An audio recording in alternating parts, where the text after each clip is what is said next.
प्रिय विद्यार्थियों, वंदे मातरम। मैं विनोद प्रताप सिंह भाटिया आश्रम ऑनलाइन क्लास में आपका स्वागत करता हूं। आज एक महत्वपूर्ण बात पर चर्चा करने जा रहे हैं और वो बात है गोलकनाथ बनाम पंजाब राज्यवाद 1967। इस बात पर हम चर्चा कर रहे हैं। तो सबसे पहले हम जानते हैं कि नेहरू सरकार ने पहला संविधान संशोधन किया। नेहरू सरकार ने पहला संविधान संशोधन किस संदर्भ में किया? वो था भूमि कानूनों में सुधार करने के लिए, ताकि जिन लोगों के पास में जमीन नहीं है, भूमिहीन किसान हैं, उन किसानों को जमीन दी जा सके। इसके बाद राज्यों ने भी अपने अपने यहाँ पर भूमि सुधारों से संबंधित कानून बनाए। इसी क्रम के अंदर पंजाब सरकार ने भी एक कानून बनाया। उस कानून का नाम था Punjab security and land tenure act. इस एक्ट में ये प्रावधान किया गया कि एक व्यक्ति कितनी जमीन रख सकता है, यानी व्यक्ति की जमीन रखने की हद निश्चित की गई और वो हद थी 30 एकड़ भूमि एक व्यक्ति रख सकता है। इसके बाद जो बची हुई जमीन है उससे सरकार अपने पास ले लेगी और भूमिहीन किसानों को दे देगी। इसके बाद सरकार को ये मालूम था कि ये कानून जो है न्यायालय में चुनौती दी जाएगी, क्योंकि इससे संपत्ति के अधिकारों का हनन होता है। तो उन्होंने सोचा क्यों न इसे 9वीं अनुसूची के अंदर डाल दिया जाए। अब ये बात क्लियर है कि 9वीं अनुसूची के अंदर संविधान संशोधन करके ही डाला जा सकता है और संविधान संशोधन करने का अधिकार संसद कर सकता है, अनुच्छेद 368 के तहत कर सकता है। इसलिए राज्यों को संविधान संशोधन की पावर उनके पास में नहीं है। तो फिर ये कानून 9वीं अनुसूची में कैसे डाला जाएगा? यानी विधानमंडल ने किसी विधेयक को पास किया और वो विधेयक राज्यपाल उसे विचारार्थ के लिए राष्ट्रपति के पास भेजेगा और राष्ट्रपति मिनिस्टर ऑफ काउंसिल पर विचार करने के लिए, यानी मंत्रिपरिषद के पास विचार करने के लिए भेजेगी। और मंत्रिपरिषद को ये लगता है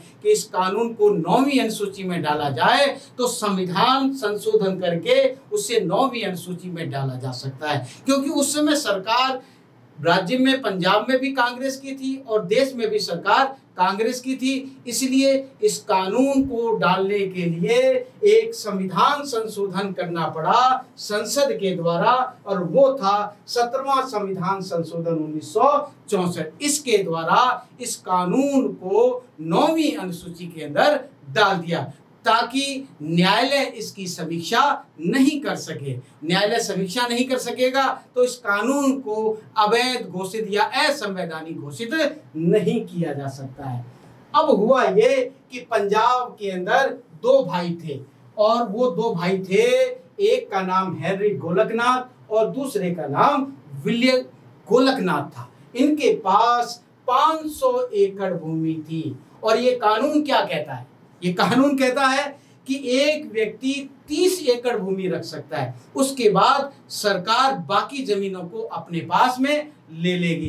तो इस दोनों भाइयों को लगा कि हमारे संपत्ति के अधिकार का उल्लंघन किया जा रहा है और संपत्ति का जो अधिकार था 1978 तक ये बना रहा। 44वें संविधान संशोधन 1978 के द्वारा संपत्ति के अधिकार को समाप्त किया गया था। और अनुच्छेद 13 क्या कहता है? 13 कहता है कि राज्य ऐसी कोई विधि नहीं बनाएगा, राज्य कोई ऐसी विधि नहीं बनाएगा जो मूल अधिकार को छीनती है या कम करती है। और आर्टिकल 32 जो है वो संवैधानिक उपचारों का अधिकार देता है, यानी किसी व्यक्ति के मौलिक अधिकार का हनन हो रहा है तो ऐसी स्थिति में व्यक्ति अपने अधिकारों के लिए डायरेक्ट सुप्रीम कोर्ट जा सकता है। वैसे तो प्रावधान आर्टिकल 226 के तहत ये भी है कि वो हाई कोर्ट में जाए, लेकिन उन्होंने सोचा हाई कोर्ट के बाद फिर सुप्रीम कोर्ट में जाना पड़ेगा, इसलिए डायरेक्ट उन्होंने आर्टिकल 32 का सहारा लेकर सुप्रीम कोर्ट के अंदर चले गए। आर्टिकल 32 का सहारा लेकर वो सुप्रीम कोर्ट के अंतर्गत चले गए। अब ये सुप्रीम कोर्ट में ये मामला जाता है अब सुप्रीम कोर्ट इसमें संवैधानिक पीठ बनाती है और मुख्य न्यायाधीश थे, मुख्य न्यायाधीश का नाम था सुब्बा राव। इसकी अध्यक्षता में 11 जजों की पीठ बनाई गई और इस पीठ ने सामने वही प्रश्न खड़े हो गए जो शंकरी प्रसाद वाले केस में थे। कौन से 2 प्रश्न थे वो? पहला प्रश्न ये था कि संशोधन विधि है या नहीं है, और दूसरा प्रश्न कि मूल अधिकार में संशोधन किया जा सकता है या नहीं किया जा सकता है। ये 2 प्रश्न वापिस इस गोलकनाथ वाले मामले में सुप्रीम कोर्ट के सामने खड़े हो गए और सुप्रीम कोर्ट ने अपना निर्णय दिया, बहुमत से निर्णय दिया, यानी 6:5 के बहुमत से निर्णय दिया। यानी 6 न्यायाधीश पक्ष में थे और 5 न्यायाधीश इसके पक्ष में नहीं थे, और ये जो फैसला दिया वो शंकरी प्रसाद वाले मामले को बिल्कुल उल्टा कर दिया, यानी उसके विपरीत ये डिसीजन सुप्रीम कोर्ट का आया। और इसमें क्या कहा गया कि संशोधन विधि है।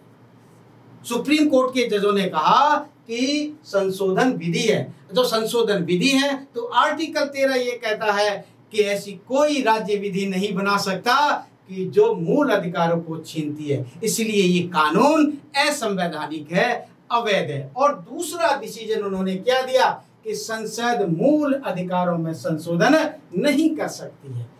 368 संशोधन की प्रक्रिया बताई गई है, ना कि संशोधन की शक्ति।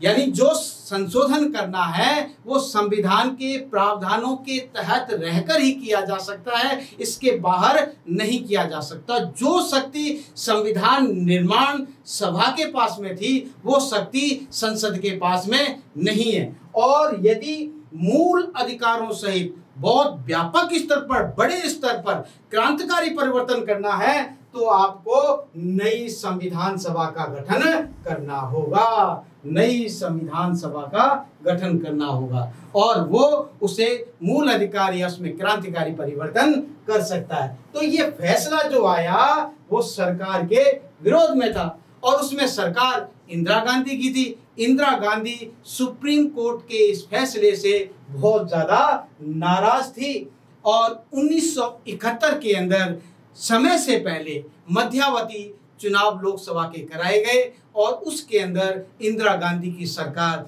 को बहुमत मिला और आते ही सबसे पहला उन्होंने इस कानून को, इस फैसले को जो न्यायालय ने दिया था, इसके प्रभाव को कम करने के लिए उसने 24वां संविधान संशोधन कर दिया। 24वां संविधान संशोधन जो कानून बनाया उसमें यह प्रावधान किया गया कि संसद मूल अधिकारों सहित संविधान के सभी प्रावधानों में संशोधन कर सकती है। और दूसरी बात यह क्या है कि संशोधन को राष्ट्रपति मंजूरी देने के लिए बाध्य है, बंधा हुआ है।